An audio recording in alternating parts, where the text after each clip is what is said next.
Stephen Smith, and I'm with Christian Leadership Partners. And for the last few days, we've been going over some coaching sessions. In fact, this is the 5th day of these coaching sessions, and I hope that they're making a difference for you. If this is the first video that you've seen, I really encourage you to stop and then go back and take a look at some of our other videos.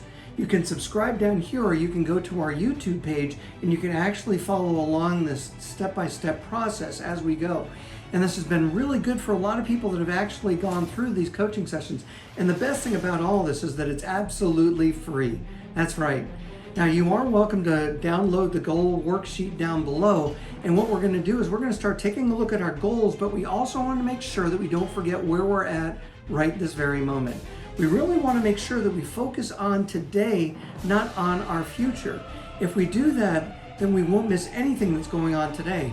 You don't want to miss kids growing up. You don't want to miss the opportunity for promotion. You don't want to miss living life right now. So let's not overlook that. There's a couple of other things that we want to talk about, and we're going to talk about how do we grow our goals. It's another analogy that we can use to help us to understand the process of goal development. And a lot of coaches know this process, but what I want to do is I want to share it with you so that you can take this and you can use it to the most of your ability.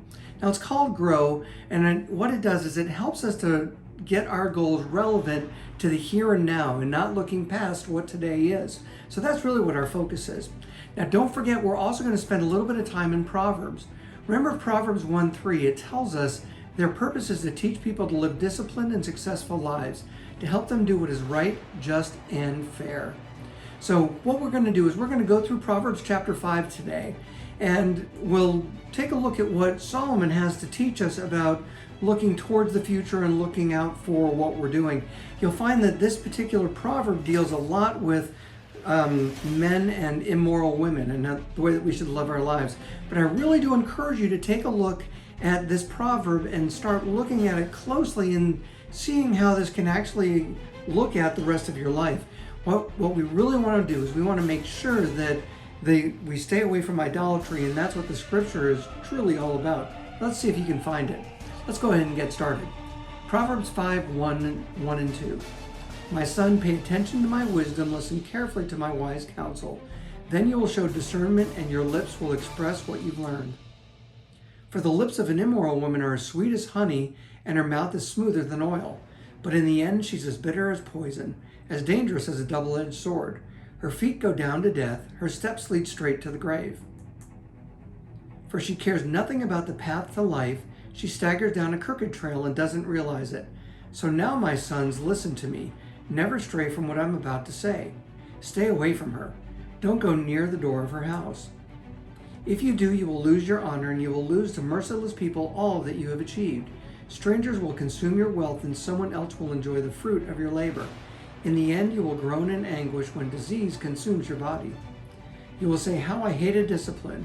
If only I had not ignored all the warnings. Oh, why didn't I listen to my teachers? Why didn't I pay attention to my instructors? I have come to the brink of utter ruin, and now I must face public disgrace. Drink water from your own well. Share your love only with your wife. Why spill the water of your springs in the streets, having sex with just anyone? You should reserve it for yourselves, never share it with strangers. Let your wife be a fountain of blessing for you. Rejoice in the wife of your youth. She's a loving deer, a graceful doe. Let her breast satisfy you always. May you always be captivated by her love. Why be captivated, my son, by an immoral woman, or fondle the breasts of a promiscuous woman? For the Lord sees clearly what a man does, examining every path he takes. An evil man is held captive by his own sins. They are ropes that catch and hold him. He will die for lack of self-control. He will be lost because of his great foolishness. If we look at this proverb closely, what it does is it tells us hey, we need to look at what our lives will become if we go after the things that really aren't that important.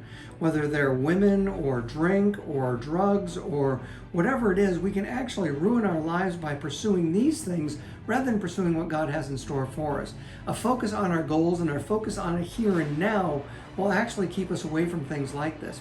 And in fact, Proverbs 5:1 and 2, the whole thing starts out with Solomon telling his sons this. It says, my sons, pay attention to my wisdom.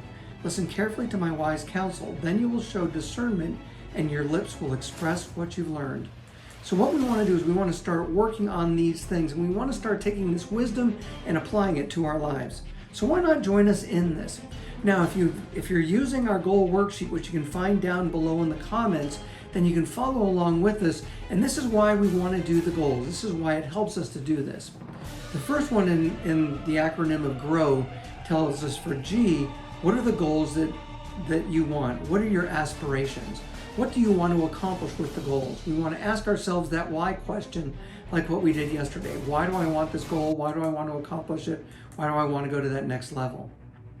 The R stands for what is your current reality?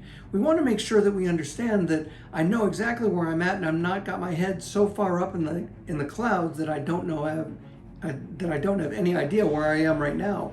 So what we want to do is we want to start focusing on our current reality. The O stands for what are your options, strengths, and resources. So what we want to do is we want to make sure that we take a inventory of not only our skills but also our competencies, the things that we know that we were born with. Some of us are natural leaders. Some of us can play basketball naturally. A lot of us have to work at it. A skill is something that you actually have to work on. So if you've got a competency or if you've got a attribute that you're actually very good at, make sure that you use that in your goal process. And we'll talk a lot about this later when we start talking about planning and developing. And then the last thing is the W. The W is what will you do to achieve them? What is your accountability process? So what we want to do is we want to make sure that I have to understand how desperate am I to reach this goal? Am I willing to do anything? Have I got a purpose behind it? Remember, we looked at all these different processes in earlier studies, so it helps us to gather our process together, take the goals, and start becoming what it is that God really wants us to become.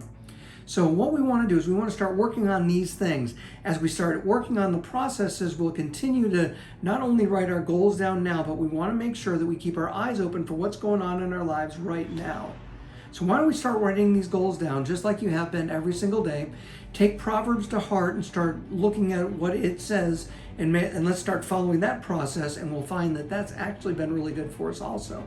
Don't forget to subscribe so you don't miss any one of these teachings. And you're more than welcome to share these. These are absolutely free, and I hope that they're really making a difference in your life. So why not take this tool? Use it to make yourself that much better, to become your greatest good. Then you know what? You can be a miracle going someplace to happen.